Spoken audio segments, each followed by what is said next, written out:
Hey guys, क्या हाल है आपके। उम्मीद है सब ठीक होंगे। गाइस, जैसे कि आपको पता है कि आज ग्लोबली Redmi 9 लॉन्च हो चुका है। जी हाँ, Redmi 9। तो गाइस, आज की इस वीडियो में पबजी टेस्ट करेंगे हम Redmi 9 में। जी हाँ, पबजी टेस्ट करेंगे Redmi 9 में। और मैं आपको पहले बता दूं कि मैं पबजी एसटीआर मोड में प्ले करूंगा। और वीडियो शुरू करने से पहले आपके लिए एक सरप्राइज है। मैंने अपने चैनल पे रखा हुआ है Redmi Note 9 का गिव। जी हाँ, गिव। और मैं आपको बता देता हूँ कि आपको पार्टिसिपेट कैसे करना है। सबसे पहले आपको इस वीडियो को लाइक करना है, वीडियो के नीचे कमेंट करना है कि आपको Redmi Note 9 क्यों चाहिए, और चैनल को सब्सक्राइब कर लेना है। ये 3 स्टेप्स फॉलो करने पे आप गिव में एंटर हो जाओगे। तो गाइस, चलिए हम पबजी टेस्ट कर लेते हैं Redmi 9 का।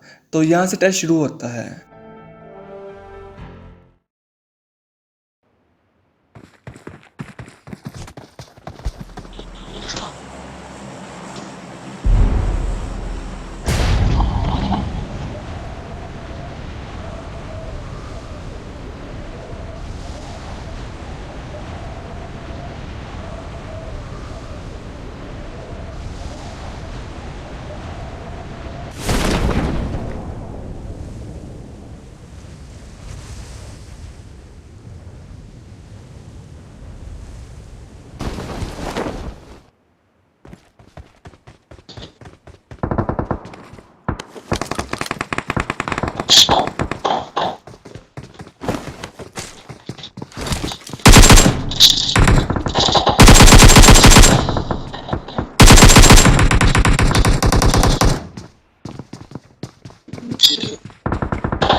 तो गाइस ये था फुल पबजी टेस्ट Redmi 9 का। अब अगर आपको मेरी वीडियो अच्छी लगी प्लीज लाइक करें, कमेंट करें और शेयर करें। और अभी तक आपने चैनल सब्सक्राइब नहीं किया सब्सक्राइब कर लीजिए। आज के लिए बस इतना है, मिलते हैं अगली वीडियो में। तो खुशी सलाम रही, जय हिंद, वंदे मातरम।